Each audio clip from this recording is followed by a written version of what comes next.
Okay guys, today we are going to start chapter 14 statistics. तो statistics अपन छोटी class में भी पढ़ के आ चुके हैं, उसी का एक्सटेंशन अपन यहाँ पे पढ़ेंगे।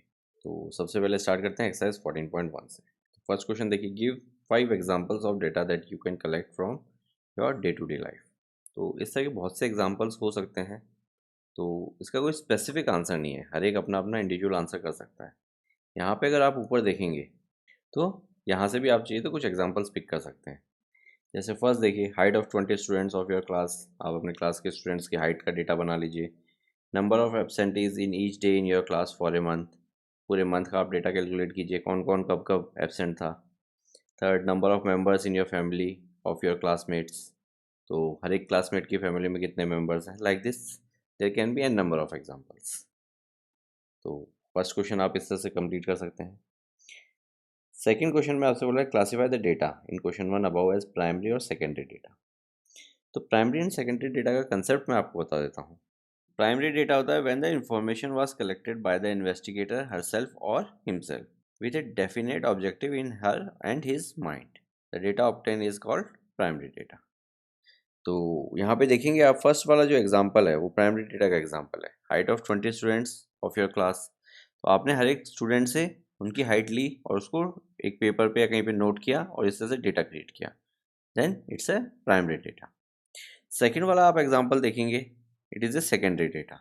रीज़न, क्योंकि जो आपने इन्फॉर्मेशन ली है वो आपने स्कूल का जो अटेंडेंस रजिस्टर है वहाँ से ली है। तो इन्फॉर्मेशन ऑलरेडी कहीं पे थी, you just picked it from there, so this is called secondary data. तो सेकेंडरी डेटा की क्या डेफिनेशन है? When the information was gathered from a source which already had the information stored, the data obtain is called secondary data. तो ये हो गया आपका secondary data. तो इस तरह से क्वेश्चन नंबर 1 में जो भी आपने एग्जांपल्स दिए हैं उनको आप प्राइमरी एंड सेकेंडरी डेटा के बीच में डिस्टिंग्विश कर सकते हैं, कौन सा प्राइमरी डेटा है कौन सा सेकेंडरी डेटा है। क्लियर है? सो this is the definition of primary and secondary data. तो इसी के साथ एक्सरसाइज 14.1 कंप्लीट होती है। बहुत छोटी सी एक्सरसाइज थी, बेसिक इंट्रोडक्शन टाइप। तो अब आगे करते हैं, पिक करते हैं नेक्स्ट एक्सरसाइज के एग्जांपल्स। देखिए एग्जांपल नंबर 1। यहाँ पे एग्जांपल्स क्वेश्चंस नहीं है एक्चुअली, यहाँ पे एग्जांपल्स के थ्रू आपको डिफरेंट टर्म से इंट्रोड्यूस कराया जा रहा है। तो देखिए एग्जांपल नंबर 1 में आपको 10 स्टूडेंट्स के मैथ्स के मार्क्स दे रखे हैं। आपको पूछा है हाईएस्ट एंड लोएस्ट मार्क्स। तो आपको क्या करना पड़ेगा, starting to end go through करना पड़ेगा हर एक मार्क्स को, हाईएस्ट एंड लोएस्ट सर्च करने के लिए। बट यही डेटा अगर असेंडिंग ऑर्डर में या डिसेंडिंग ऑर्डर में अरेंज होता तो हाईएस्ट एंड लोएस्ट मार्क्स निकालना कंपेरेटिवली थोड़ा सा इजी होता। क्लियर है? तो बेटर रहता है कि डेटा किसी अरेंज फॉर्म में हो। ये जो ऊपर डेटा है ये रॉ डेटा है और ये जो है ये असेंडिंग ऑर्डर में अरेंज्ड है। अब नेक्स्ट एक टर्म और देखिए, रेंज। रेंज क्या होती है? किसी भी डेटा में हाईएस्ट एंड लोएस्ट वैल्यू, उन दोनों का जो डिफरेंस होता है उसे अपन रेंज कहते हैं। तो हाईएस्ट माइनस लोएस्ट, तो हाईएस्ट 95 है, लोएस्ट 25 है, तो रेंज हो गई मेरी 70।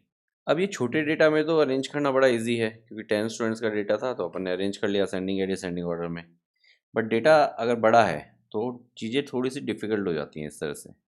तो उसके लिए अपन उसको क्या करते हैं, टेबुलर फॉर्म में अरेंज करते हैं, और ये अपन छोटी क्लास में भी देख चुके हैं।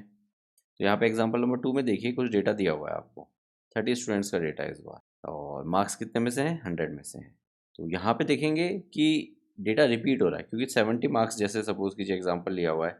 70 मार्क्स कितने स्टूडेंट्स के आए हुए हैं, यहाँ पे 4 स्टूडेंट्स के आए हुए हैं, और जो कि प्रैक्टिकली पॉसिबल भी है। तो इस तरह से आप डेटा को असेंडिंग या डिसेंडिंग ऑर्डर में अरेंज करने की जगह अपन टेबुलर फॉर्म में अरेंज करेंगे। और टेबुलर फॉर्म में कैसे अरेंज करेंगे, छोटी क्लास में अपन ने टेली मार्किंग सीखी थी टेबुलर फॉर्म में जब अपन अरेंज करते थे। तो उसकी हेल्प से ये जो डेटा था मैंने इस तरह से टेबल फॉर्म में अरेंज कर दिया। अब देखिए 10 मार्क्स कितने स्टूडेंट्स के हैं, 1 के। 20 मार्क्स 1 स्टूडेंट के हैं। 36 मार्क्स, तो 3 स्टूडेंट ऐसे हैं जिनके 36 मार्क्स हैं। 40 मार्क्स देखिए 4 स्टूडेंट्स ऐसे हैं जिनके 40 मार्क्स हैं, एंड लाइक दिस। तो अब आप अगर इन सब का सम करेंगे तो ये टोटल 30 होगा। क्यों? क्योंकि टोटल 30 स्टूडेंट्स का डेटा मैंने इस तरह से अरेंज किया है। तो ये जो डेटा मैंने अरेंज किया है, इस टेबल को अपन बोलते हैं डिस्ट्रीब्यूशन टेबल। ठीक है, फ्रीक्वेंसी डिस्ट्रीब्यूशन टेबल।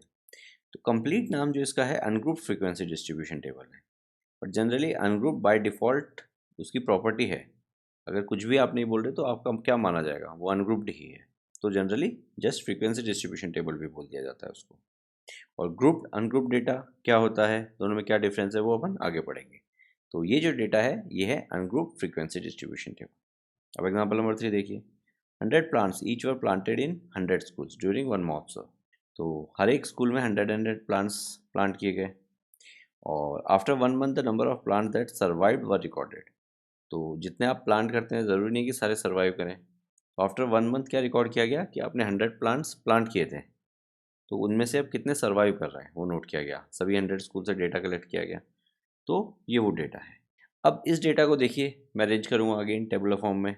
तो जब लार्ज अमाउंट ऑफ डेटा रहता है, पहले देखिए अपन ने 10 स्टूडेंट्स का डेटा था, फिर 30 का था, अब 100 प्लांट्स का डेटा है, फिर 100 स्कूल्स का डेटा है। तो डेटा बढ़ते जा रहा है। तो जब डेटा बढ़ते जाता है तो उसको हैंडल करने का तरीका भी चेंज होते रहता है। तो जब डेटा ज़्यादा हो जाता है तो अपन क्या लेते हैं, क्लास इंटरवल्स या फिर उसके ग्रुप्स बना देते हैं। तो यहाँ पे अपन ने जो ग्रुप्स बनाए वो देखिए इस तरह से कुछ हैं, 20 to 29, 30 to 39, 90 to 99 like this. ठीक है। तो क्योंकि यहाँ पे अपन ने ग्रुप्स या क्लासेस बनाई हैं, तो इसको अपन क्या कहते हैं, ग्रुप्ड फ्रीक्वेंसी डिस्ट्रीब्यूशन टेबल। ठीक है। तो वो ऊपर वाली थी अनग्रुप फ्रीक्वेंसी डिस्ट्रीब्यूशन टेबल, ये है ग्रुप फ्रीक्वेंसी डिस्ट्रीब्यूशन टेबल। तो अब जो ग्रुप्स मैंने बनाए हैं, जैसे ये है, ये एक ग्रुप है, इसको अपन एक क्लास भी बोल सकते हैं। तो इसमें क्लास इंटरवल भी एक टर्म है। क्लास इंटरवल क्या है, 90 to 99, 30 to 39, यानी कहाँ से लेके कहाँ तक। और अगर मैं क्लास की अपर लिमिट में से लोअर लिमिट सब्ट्रैक्ट कर दूँ तो वो मेरी क्लास साइज़ मिल जाती है मुझे। तो class size and class width भी आपको समझ में आ गया, upper limit minus lower limit. तो यहाँ पे जो भी क्लास दे रखी हैं उनकी क्लास साइज़ क्या है, 9 है, बट यहाँ पे 10 मेंशन कर रखा है, तो यहाँ पे 9 होना चाहिए था।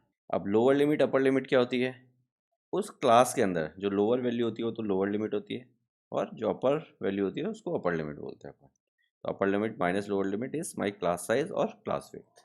तो इस तरह से मैंने क्लासेस बनाई और फिर टेलीमार्क के थ्रू मैंने जो भी मेरा डेटा था उसको इस टेबल में अरेंज कर दिया।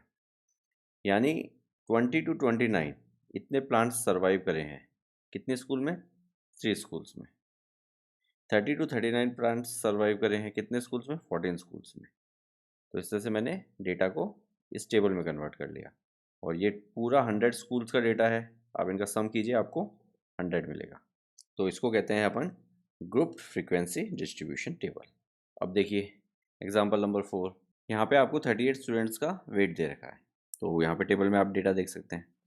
अब एक सपोज कीजिए कि 2 नए स्टूडेंट्स और ज्वाइन करते हैं, एक का वेट है 35.5 और दूसरे का वेट है 40.5। तो अब आपको ये भी इंक्लूड करने हैं, यानी ये 2 स्टूडेंट और इंक्लूड करने हैं, तो टोटल स्टूडेंट्स 38 की जगह कितने हो जाएंगे, 40 हो जाएंगे। बट जो इनका वेट है वो आप कौन से ग्रुप में डालेंगे, 31 to 35 डाल नहीं सकते क्योंकि 35.5 है। 36 to 40 ये भी नहीं डाल सकते क्योंकि 35.5 है। तो ना इसमें आ रहा है ना उसमें आ रहा है, और बाकी किसी ग्रुप में तो आ ही नहीं सकता। और same is the case with 40.5। तो इस तरह से अगर कोई डेटा होता है तो आपको इशू हो सकता है। तो उसका क्या सॉल्यूशन है, उसका ये सॉल्यूशन है कि जो अपना ये ग्रुप फ्रीक्वेंसीज़ हैं या फिर क्लास इंटरवल्स हैं, इनको अपन कंटिन्यूस बनाएंगे। तो कंटिन्यूस बनाने का मतलब क्या है, यहाँ पे देखिए, यहाँ पे गैप है। 35 पे ये फिनिश हो रहा है, बट ये 36 पे स्टार्ट हो रहा है। ये 40 पे फिनिश हो रहा है तो 41 पे स्टार्ट हो रहा है। तो इनके बीच का अगर कोई डेटा आ जाता है तो मेरे लिए इशू है। तो इसलिए मैं इसको कंटिन्यूस बनाऊंगा। अब कंटिन्यूस कैसे बनाऊंगा वो अपन नीचे डिस्कस करते हैं। तो सबसे पहले तो मुझे आइडेंटिफाई करना है कि गैप कितने का है। यहाँ पे देखिए 31 to 35, फिर 36 to 40। तो गैप जो है वो मेरा 1 का है। 35 to 36 ये गैप है, इनके बीच का कोई डेटा मैं रिप्रेजेंट नहीं कर सकता। तो गैप मैंने कैसे निकाला, 36 माइनस 35। तो हर एक क्लास इंटरवल में 1 का गैप है। तो इस 1 को मैं डिवाइड बाय 2 करता हूँ, यानी हाफ कर देता हूँ, तो 0.5 आएगा मेरे पास। तो मैं क्या करूँगा, मेरी जो भी लोअर लिमिट्स हैं उनमें तो मैं 0.5 रिड्यूस कर दूंगा, और जो भी मेरी अपर लिमिट्स है उसमें मैं 0.5 इंक्रीज़ कर दूंगा। तो देखिए यहाँ पे 31 था तो 31 में से 0.5 डिक्रीज़ कर दिया। यहाँ पे 36 था तो उसमें से 0.5 डिक्रीज़ कर दिया। यहाँ पे 41 था उसमें से 0.5 डिक्रीज़ कर दिया। यहाँ पे 46 था उसमें से 0.5 डिक्रीज़ कर दिया। यानी जो भी मेरी लोअर लिमिट्स थी उन सब में मैंने 0.5 रिड्यूस कर दिया। और अपर लिमिट्स में मैंने क्या किया, देखिए यहाँ पे 35 था तो उसमें 0.5 ऐड किया तो 35.5। यहाँ पे 40 था तो 40 में 0.5 ऐड किया तो 40.5। तो इस तरह से जो भी अपर लिमिट्स थी उनमें सब में 0.5 ऐड कर दिया। आप यहाँ पे टेबल में देख सकते हैं, ठीक है। तो इनमें लेफ्ट हैंड वाली या फिर लोअर लिमिट्स में सब में 0.5 सब्ट्रैक्ट किया, अपर लिमिट में सब में 0.5 ऐड किया। और 0.5 कैसे आया, जो भी गैप था तो आधा गैप मैंने लोअर लिमिट में शिफ्ट किया, आधा गैप मैंने अपर लिमिट में शिफ्ट किया। तो इससे अब जो मेरी नई क्लास इंटरवल्स बन के आई हैं उनमें गैप नहीं है। देखिए ये 35.5 पे फिनिश हो रहा है और ये 35.5 पे स्टार्ट हो रहा है, ये 40.5 पे फिनिश हो रहा है, ये 40.5 पे स्टार्ट हो रहा है। कोई भी गैप नहीं है बेसिकली। तो अब कोई भी डेटा अगर मेरे पास आता है तो कहीं कोई गैप नहीं है तो मैं उसको फिल कर सकता हूँ बेसिकली। तो देखिए मुझे दो डेटा फिल करने थे, 35.5 एंड 40.5। तो देखिए 35.5 यहाँ पे देखिए, यहाँ पे 5 स्टूडेंट्स थे और यहाँ पे इस वाले में 9 स्टूडेंट्स थे। तो इन दोनों में से किसी एक में जाएगा 35.5। कैसे? नीचे टेबल में देखिए, या तो 35.5 इस वाले ग्रुप में जाएगा या इस वाले ग्रुप में जाएगा। तो ये आप कैसे डिसाइड करेंगे कि कौन से ग्रुप में जाएगा, क्योंकि 35.5 तो दोनों में है। अब तो आप इस वाले ग्रुप में उसको इंसर्ट करेंगे। अब उसका रीज़न भी मैं समझा देता हूँ। कभी भी जो मेरे ग्रुप्स हैं अगर वो कंटिन्यूअस हैं तो कंटिन्यूअस का मतलब यहाँ पे जो अपर लिमिट है वो नेक्स्ट वाले में लोअर लिमिट होगी। तो बाई चांस अगर ये वैल्यू आ जाती है 35.5 जो कि दोनों ग्रुप्स में अवेलेबल है, तो हमेशा आप उसको उस वाले ग्रुप में डालेंगे जिसमें वो value as a lower limit है। तो इसका मतलब क्या हुआ? इसका मतलब हुआ lower limit to upper limit, यानी 30.5 से लेके 35.5, but the value should be smaller than 35.5। तो देखिए कौन सी क्लास इंटरवल में कहाँ से कहाँ तक वैल्यू आएगी। देखिए ये वाली मेरी क्लास इंटरवल है। लेट्स सपोज एक्स कोई वैल्यू है, तो कंडीशन क्या है? एक्स जो है वो 30.5 से बड़ा या उसके बराबर होना चाहिए और 35.5 से छोटा होना चाहिए, यानी उसके बराबर नहीं हो सकता। नेक्स्ट क्लास इंटरवल में कहाँ से कहाँ तक वैल्यू आएगी? 35.5 से बड़ा या उसके बराबर, ठीक है, और 40.5 से छोटा। अब उसके नेक्स्ट उसमें कहाँ से कहाँ तक वैल्यू आएगी? 40.5 से बराबर या उससे बड़ा और 45.5 से छोटा। यानी कहने का मतलब है ये जो भी अपर लिमिट में वैल्यूज़ हैं वो इंक्लूडेड नहीं होती है। क्यों? क्योंकि वैल्यूज़ उनसे छोटी होनी चाहिए। बट जो लोअर लिमिट की वैल्यूज़ हैं वो इंक्लूडेड होती हैं क्योंकि इक्वल टू का साइन भी होता है उसके साथ। तो कभी भी ऐसा कोई कन्फ्यूजन हो तो अब आपको समझ में आ गया कि डेटा कहाँ पे इंसर्ट करना है। तो इसलिए मैंने इस वाले ग्रुप में इंसर्ट किया। यहाँ पे पहले 5 था, एक और इंसर्ट हुआ तो 6 हो गया। यहाँ पे पहले 14 था, एक और इंसर्ट हुआ तो 15 हो गया। क्योंकि 40.5 कहाँ पे इंसर्ट हुआ है? इसके अंदर इंसर्ट हुआ है। 35.5 कहाँ पे इंसर्ट हुआ है? इसके अंदर इंसर्ट हुआ है। तो ये था स्टैटिस्टिक्स का इंट्रोडक्शन। तो एक बार वापस मैं सारा रिकॉल करा देता हूँ। सबसे पहले अपन ने रॉ डेटा देखा। रॉ डेटा को अपन ने अरेंज किया असेंडिंग या डिसेंडिंग ऑर्डर में। फिर अपन ने देखा अनग्रुप डेटा के फॉर्म में उसको अरेंज करना सीखा। फिर अपन ने ग्रुप डेटा सीखा। फिर ग्रुप डेटा के अंदर भी अपन ने जो टेबल्स थी उनको कंटिन्यूस बनाना सीखा। तो इस तरह से क्लास इंटरवल ग्रुप्स इनके बारे में अपन ने स्टडी किया। तो ये था फर्स्ट एक्सरसाइज का एक ब्रीफ इंट्रोडक्शन। तो नेक्स्ट वीडियो में अपन एक्सरसाइज स्टार्ट करेंगे। तो see you in the next video. Your mentoring. Make a difference. Hereby, students can contact us for group and individual mentoring session. Our location is mentioned in video description. Others can contact us for online classes, online doubt clearing sessions, and for other online videos which are not publicly available on YouTube. Thank you.